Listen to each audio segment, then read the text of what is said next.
Yang terhormat Ibu dosen serta teman-teman yang saya hormati, puji syukur kita panjatkan kehadiran Tuhan Yang Maha Esa karena atas rahmatnya kita dapat berkumpul pada kesempatan hari ini dalam keadaan sehat. Perkenalkan, saya Bu Rifana Sindarini selaku moderator yang akan memandu jalannya presentasi pada hari ini. Lalu di sini ada dua rekan saya sebagai pemateri, yaitu saya Bagas Pratama Manulung.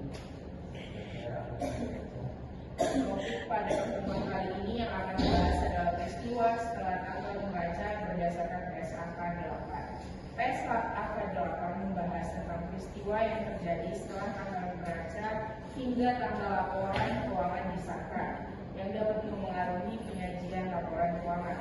Pada kesempatan kali ini materi akan disampaikan oleh rekan saya Bagas untuk materi pertama kali. Untuk pemaparan pertama, materi yang akan disampaikan yaitu membahas mengenai pengertian peristiwa setelah tanggal beraca serta jenis-jenis peristiwa yang memerlukan dan tidak memerlukan penyesuaian.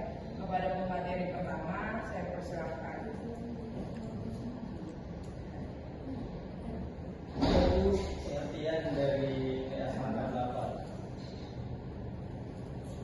PSAK 8 adalah peristiwa setelah tanggal neraca kejadian antara tanggal neraca sampai laporan keuangan disetujui untuk diterbitkan.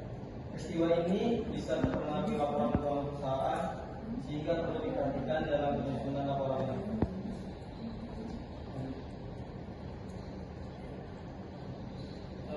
Selanjutnya tujuan PSAK 8. PSAK 8 dibuat untuk menentukan perlakuan adaptasi peristiwa setelah tanggal neraca, menentukan kelengkapan dalam laporan keuangan, menjaga kendalaan dan kewajaran laporan keuangan.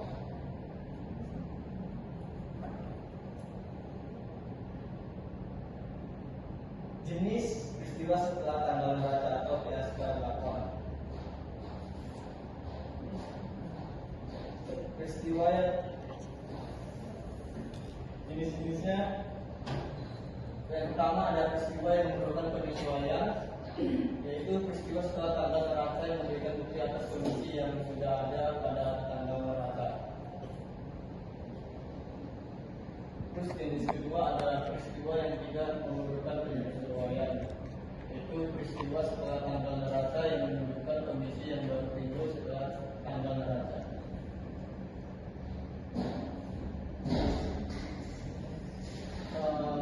Peristiwa yang memerlukan penyesuaian.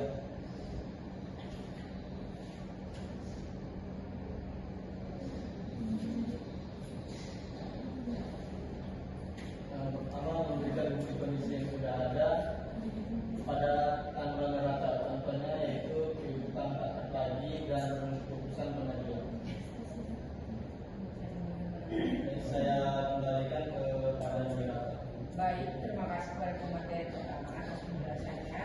Selanjutnya kita akan memasuki pemaparan kedua yang disampaikan oleh Ahmad yang akan membahas mengenai pencatatan akuntansi serta kasus-kasus khusus terkait peristiwa setelah tanggal neraca. Kepada Ahmad, saya persilakan. Peristiwa yang tidak membutuhkan penyesuaian.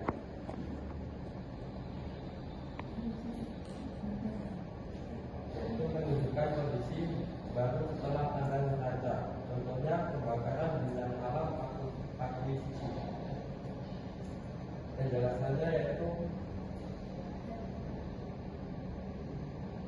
penjelasan hanya dilakukan untuk akuisisi elektronik. Contohnya pencatatan jika ada elektronik tidak terjadi maka dicatat kerugian utang cadangan kerugian utang.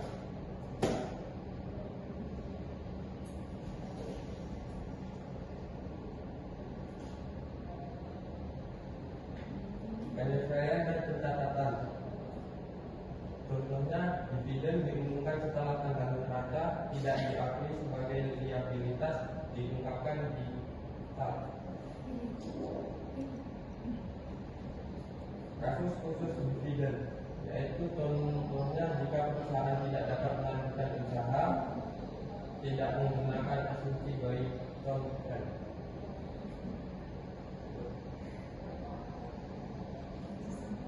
kasus khusus going forward, yaitu adjusting effect peristiwa setelah tanggal neraca yang memerlukan penyesuaian pencatatan mana kondisi telah ada pada tanggal neraca. Non-adjusting effect peristiwa setelah tanggal neraca yang tidak memerlukan penyesuaian tapi yaitu harus diungkapkan dalam catatan atas masukan keuangan. Jika material PSAK 8 bertujuan untuk penjagaan jasa proses keuangan tetap relevan, andal, dan mencerminkan kondisi perusahaan secara wajar. Kesimpulan, adjusting effect peristiwa setelah tanggal neraca yang memerlukan penyesuaian pencatatan karena kondisi telah ada pada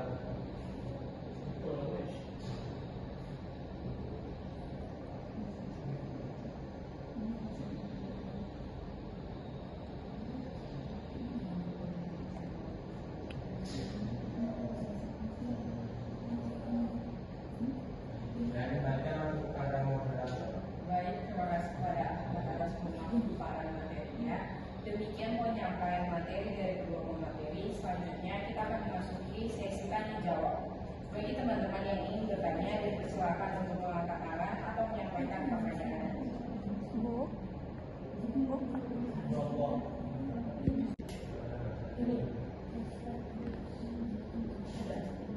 Di sini ada kelompok kedua.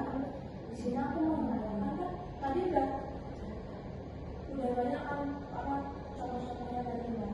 Gimana sih waktu perusahaan menghasilkan suatu peristiwa setelah tanggal neraca benar-benar masuk peristiwa yang memerlukan penyesuaian, bukan berdasarkan penilaian subjektif? Itu gimana? Kasih contoh jurnalnya gitu untuk praktik penerapannya secara langsung. Secara pelan, Apakah bisa diulang untuk Mbak Sisi? Jadi dalam praktiknya itu kan memasukkan peristiwa setelah tanggal neraca benar-benar termasuk peristiwa yang memerlukan penyesuaian.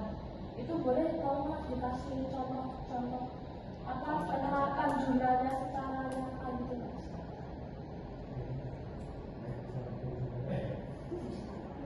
Baik, terima kasih atas pertanyaannya Mbak Sujo. Berikan kami sedikit waktu untuk membahas pertanyaan terlebih dahulu. Baik, di sini aku akan menjawab pertanyaan dari Mbak Sujo. Sudah akan dipersilakan. Baik, jadi soalnya perusahaan memastikan sesuatu peristiwa termasuk peristiwa yang memerlukan penyesuaian dengan melihat apakah kejadian tersebut menunjukkan bukti atas kondisi yang sudah ada pada tanggal neraca.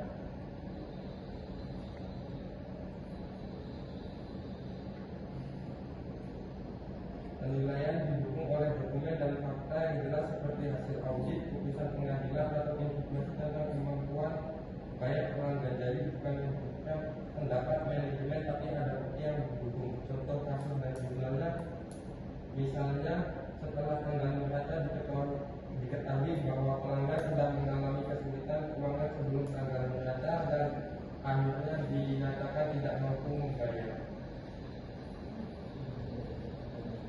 Contoh jurnal penyelesaiannya, beban kerugian diutang pada debit, sedang kerugian diutang pada kredit. Bisa dipahami? Oke, berarti debitnya beban kerugian utang dan kreditnya adalah kerugian utang. Begitu.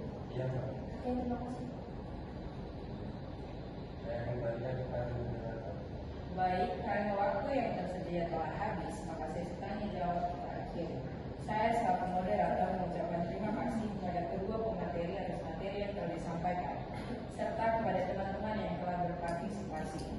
Sebagai penutup, dapat disimpulkan bahwa PSAK 8 mengatur peristiwa setelah tanggal neraca yang dibedakan menjadi peristiwa yang memerlukan penyesuaian dan yang tidak memerlukan penyesuaian, dan menentukan bagaimana pencatatan dan pengungkapannya dalam laporan keuangan. Akhir kata, mohon maaf apabila terdapat kekurangan dalam memandu jalannya presentasi.